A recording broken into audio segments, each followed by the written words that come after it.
Қазақ халқының арасында кең тараған аңызда қазақ, алаш, 300 сөздерінің шығу тарихы туралы былай баяндалады.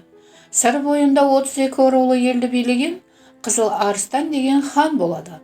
Хан жасақтары соғыс жорықтарынан көп тұтқын түсіріп отырады. Бір жорықта асқан сұлу қыз тұтқын болып қолға түседі. Хан бұл қызды жар етіп алады. Сол алған әйелі жүкті болып, тұла бойы ала бала туады. Мұны жаман ырымға жорыған хан баланы Сырдарияның суына тастап, құтылуды жөн көреді. Балық аулап жүрген бір кедей қария ағып бара жатқан баланы құтқарып алады.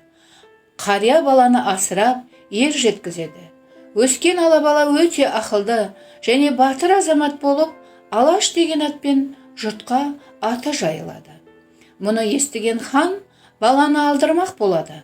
Бірақ ханның қасындағы Қотанбай мен Майқы би ала баланы ортаға келмей, қасына 100 жігіт беріп, өз еркіне жіберу керек деп кеңес береді. Хан бұл кеңесті дұрыс көреді. Сонымен бұл елден Қотанбай деген бидің үлкен баласы үйсін бастаған 100 жігіт барады. Екінші жылы бидің екінші баласы Болат бастаған 100 жігіт барып қосылады. Үшінші жылы бидің кіші баласы Алшын бастаған 100 жігіт барып